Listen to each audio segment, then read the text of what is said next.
We're about to dig into a philosophy that's, believe it or not, over 2,000 years old, but it feels like it was written for us today. It's called Stoicism, and we're not going to treat it like some dusty, old academic subject. No, not at all.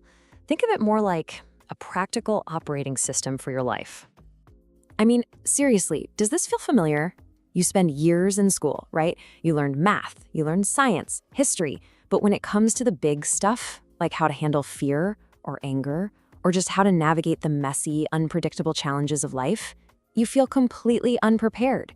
It's like somewhere along the line, you missed the most important class of all. Well, what if I told you that class did exist? That's really what the ancient Stoics were doing. They weren't just sitting around pondering abstract questions. They were creating a practical guide, a treasure map really, for finding resilience, confidence, and a sense of calm no matter what life decides to throw at you. So, let's dive in.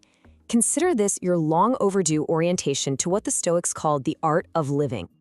The Stoics saw life itself as the ultimate craft. Just like a carpenter has wood or a sculptor has bronze, you have your life. That's your material. And the whole point of Stoicism is to teach you the skills to take that raw material and shape it into something masterful, a good life. See, it's not about what happens to you, it's about what you do with it. And this quote from Epictetus, man, this really gets to the heart of it. It's all about action. It's not enough to just think about philosophy. This is a call to become what he called a warrior of the mind. First, you define your ideal self. Then you get to work every single day, every moment to actually become that person. Okay, so how do we actually do this? How do we put it into practice? Well, the Stoics broke it down into this really simple but powerful framework. We're calling it the happiness triangle, and it's basically the core of their whole operating system. So at the very center of this triangle, the ultimate goal is this word, eudaimonia. Now, this isn't just happiness in the way we usually think of it, like, getting a new phone or something. It's a much deeper sense of flourishing. Zeno, the guy who started Stoicism, he called it a smoothly flowing life. It's that feeling of being in harmony with the best version of yourself consistently.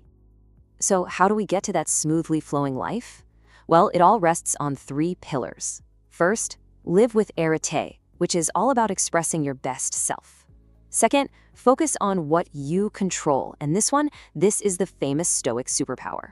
And third, take responsibility, which means understanding that your inner world, that's your domain. Let's just zoom in on that first pillar for a second.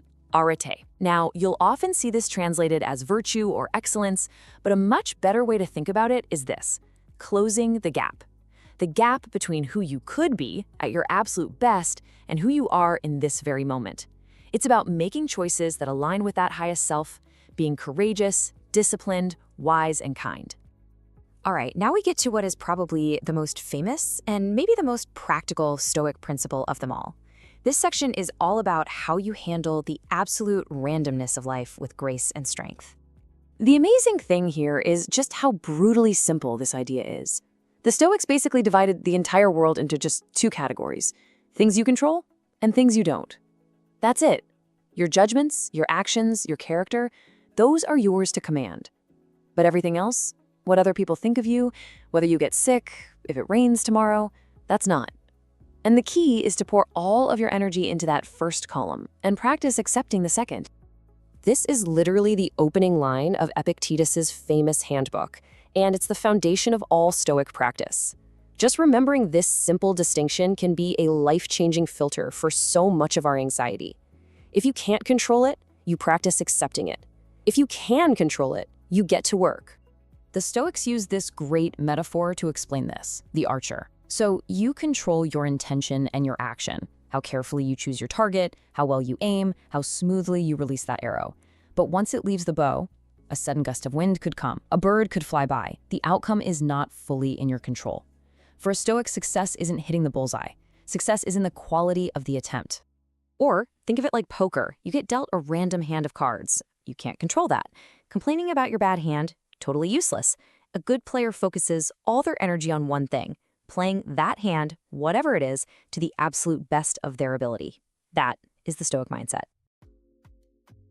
And this last metaphor is just brilliant. Imagine a dog and it's leashed to a moving cart. The cart represents fate, circumstances, everything outside of the dog's control. Now the dog has a choice. It can fight the leash, yanking and choking and getting dragged along miserably, or it can recognize the direction the cart is going and just run along with it, willingly, even enjoying the journey. Here's the thing, the cart is going to move either way. Our choice is simply how we travel with it. Okay, I know what you might be thinking. This all sounds great in theory. Focus on what you control, accept what you don't. But we all know there's a major obstacle that gets in the way of living like this. And that's our own powerful, messy emotions. And here is a crucial point. For the Stoics, the real enemy isn't the bad boss, or the traffic jam, or the unexpected bill. The real villain is internal. It's what they called the passions, our unchecked, irrational emotional reactions that hijacked our reason and cause us to act beneath our best selves. And this brings us to probably the biggest misconception about Stoicism. People hear the word Stoic and they picture this cold, emotionless robot with a stiff upper lip. That's lowercases Stoicism. But capital S Stoicism, the actual philosophy, isn't about suppressing emotions at all.